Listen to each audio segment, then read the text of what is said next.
Back in 2003, while stationed in Portsmouth, Virginia, I was going through a divorce and as such had moved back into the barracks.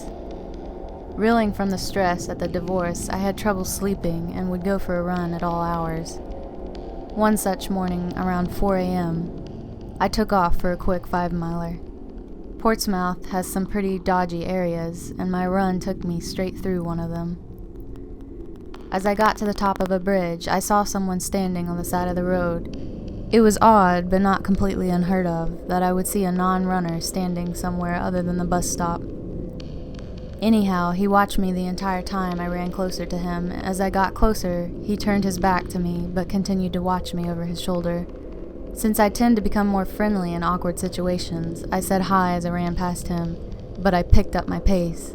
After a couple of minutes, I had pretty much forgotten about the encounter. As I continued to run, there was a bridge that went over an interstate.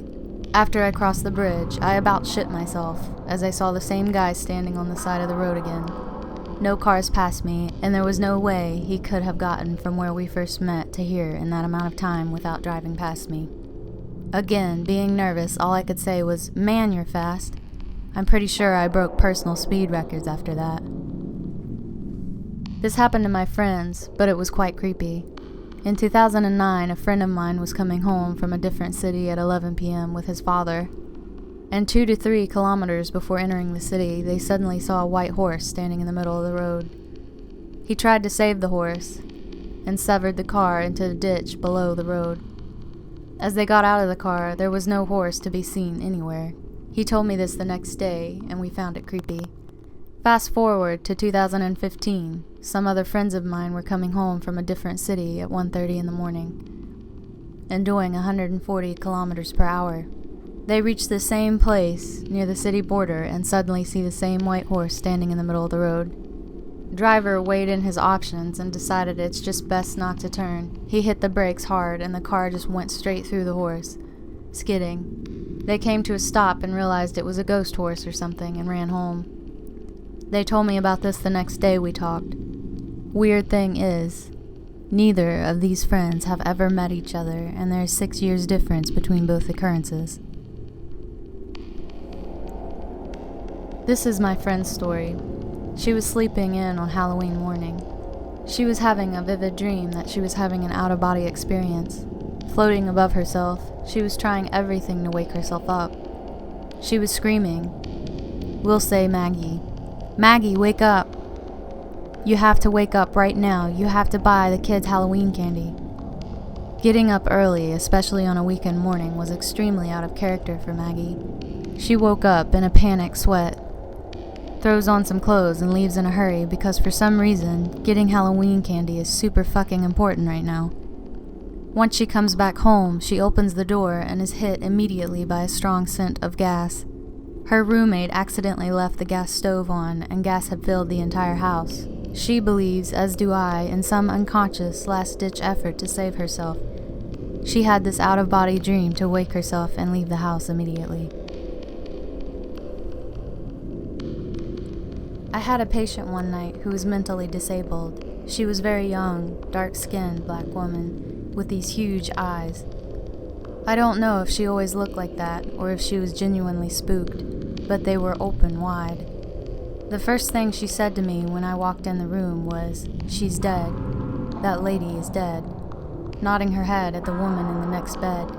The woman in the next bed had apparently been dealing with this all day and was fed up.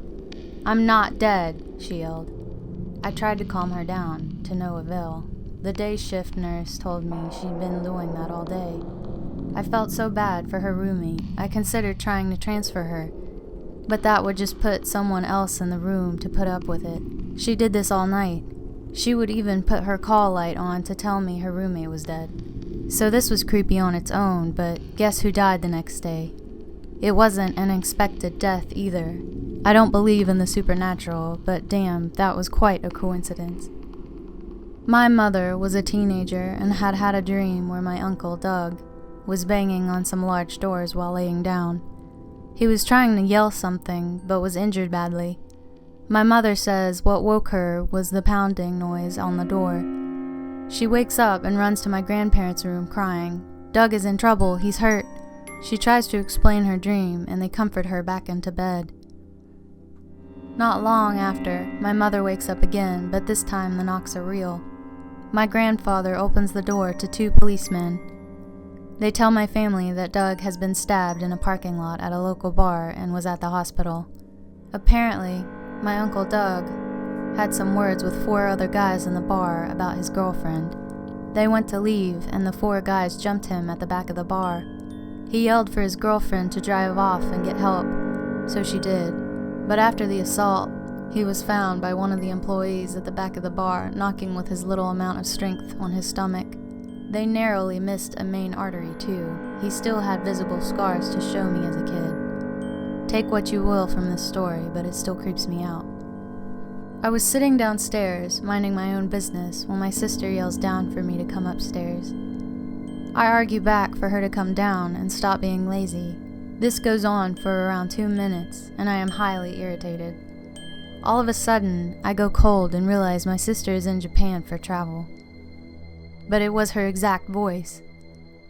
So at this point, I am freaking out, and I grab a knife and go upstairs, walk into my sister's room, and the rain on the window was dripping down except for one circle around the size of a plate, which the rain was not touching but drizzling around the edges. So very strange.